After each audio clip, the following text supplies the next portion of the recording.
Good morning standard 5 Hindi पाठ 11 जगदीश चंद्र बसु जीवनी।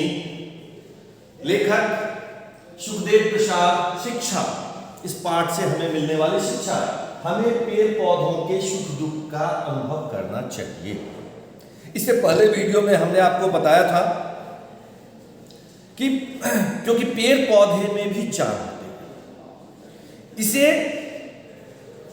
हमारे देश के इस महान वैज्ञानिक ने बतला दिया कि पेड़ पौधे भी सर्दी गर्मी का सुख दुख का अनुभव करते हैं। उन्होंने यंत्र बना के दिखला दिया। उस यंत्र बना करके दिखला दिया कि हमारे कि पेड़ पौधे में भी जान है। पेड़ पौधे भी, उस यंत्र का क्या नाम था? केस्कोग्राफ, जिससे कि उसकी हरकत का, पेड़ की हरकत का पता चलता था, केस्कोग्राफ। तो आइए आगे की बात करें हम। तो उनके प्रारंभिक जीवन में एक और दिलचस्प व्यक्ति का हाथ था। शुरुआत जगदीश चंद्र बसु के प्रारंभिक जीवन काल में इस तरह निर्भीक और निडर बनाने में एक व्यक्ति का हाथ था। वह था उनका नौकर। क्योंकि वह नौकर जो था, उनका पहले जो था वह डाकू था।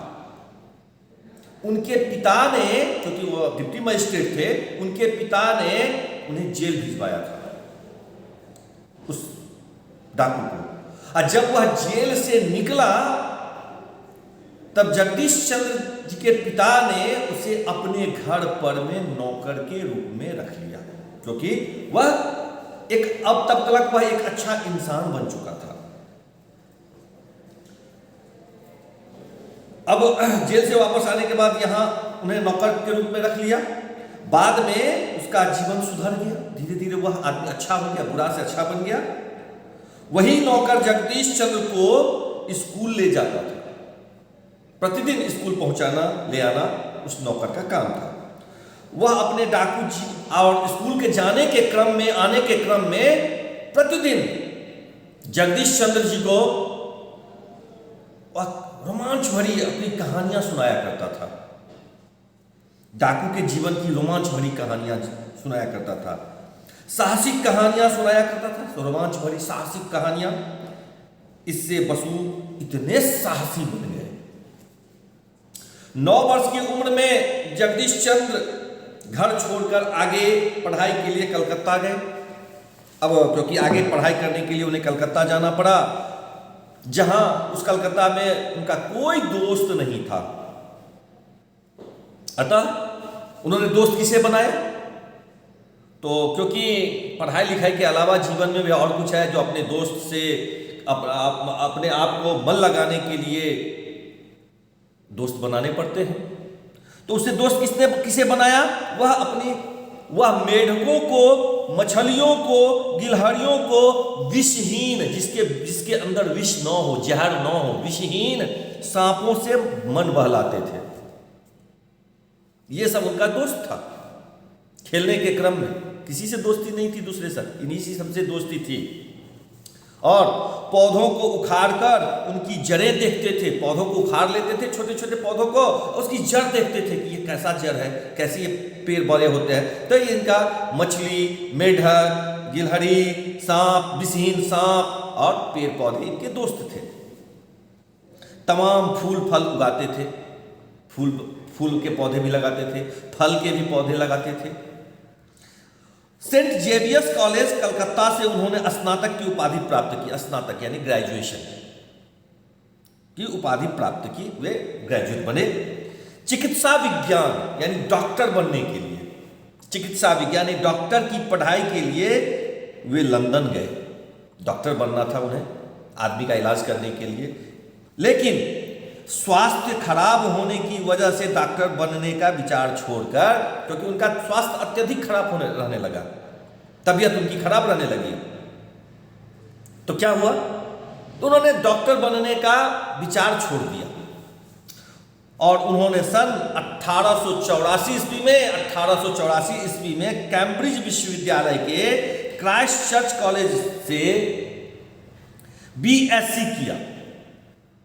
क्राइस्ट चर्च कॉलेज से उन्होंने बीएससी किया और सन 1885 ईस्वी में वे स्वदेश लौट आए, अपने देश, स्वदेश मतलब अपने देश लौट आए और कलकत्ता के प्रेसिडेंसी कॉलेज में सहायक प्रोफेसर नियुक्त किए गए। असिस्टेंट, सहायक मतलब असिस्टेंट प्रोफेसर के रूप में वहां पर में उन्हें नौकरी लग गई।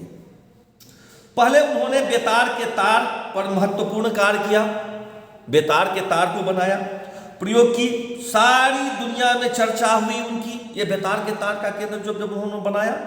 उन्होंने England, America, Japan, Germany, France आदि देशों की यात्राएं की और अपने प्रयोग का सफल प्रदर्शन भी किया। ये सब सारे देशों में बड़ी इनका धूम मचा जब ये बेतार के तार का जो है सो प्रयोग किया। बाद में फिर से इनकी दिलचस्पी पेड़ पौधों में हो गई। इटली के वैज्ञानिक मार्कोनी ने बेतार पर अनुसंधान करके नाम कमाया। फिर से उनके बाद प्राध्यापक मतलब प्रोफेसर प्राध्यापक बसु तो पौधों की सजीव दुनिया में खोए रहने लगे और विज्ञान जगत के समक्ष वनस्पतियों का सजीव संसार ला उपस्थित कर दिया कि देखिए ये पेड़ पौधे भी सजीव है, जीवित है, सारी दुनिया के सामने में ये प्रस्तुत कर दिया कि देखिए कलकत्ता में उनके द्वारा स्थापित वसु विज्ञान मंदिर, ये नाम दिया गया उसका, जिसका उनका लेबोरेटरी का नाम था विज्ञान मंदिर का। वसु विज्ञान मंदिर उनकी विद्वत परंपरा में अब भी श्री वृद्धि कर रहा है। अभी भी वहां पे आप कलकत्ता अभी भी जाएंगे तो आप देख पाएंगे कि वसु विज्ञान मंदिर है, उसमें थोड़ा थोड़ा अभी भी प्रगति है। इस संस्थान के उद्घाटन के अवसर पर उन्होंने कहा था, जब उन्होंने इस संस्था का उद्घाटन होने लगा और कहा यह एक प्रयोगशाला नहीं बल्कि एक मंदिर है। क्योंकि हम लोग, हमारे देशवासी, हम सब भारतवासी जो है ना, जब कोई भी काम करते हैं तन मन से जब करते हैं ना, तो एक कर्म जो है, कर्म अपने आप में एक पूजा है, पूजा के समान कर्म करना चाहिए, है ना। इसीलिए कहा जाता है वह प्रयोगशाला नहीं बल्कि एक मंदिर है।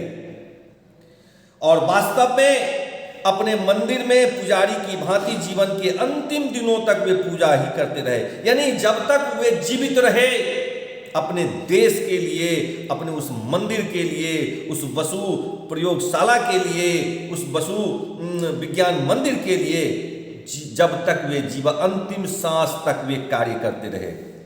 आचार्य वसु की विज्ञान के प्रति समर्पण भावना कितनी ऊंची थी, अपने देश के प्रति जो कर्म था कितना ऊंचा था, विज्ञान के प्रति उनका धर्म कर्म कितना ऊंचा था, समर्पण कितना ऊंचा था, जो वे इस विज्ञान के लिए ही जीना चाहते थे और पेड़ पौधे के लिए ही वे कुछ करना चाहते थे और लोगों को बताना चाहते थे कि देखो हम लोग यूं ही पेड़ को काट डालते हैं, उसकी टहनियाँ मरोड़ देते हैं, देखो इसमें भी जान है, ये भी सुख दुख का अनुभव करते हैं। अतः शिक्षा हमें पेड़ पौधे के सुख दुख का अनुभव करना चाहिए।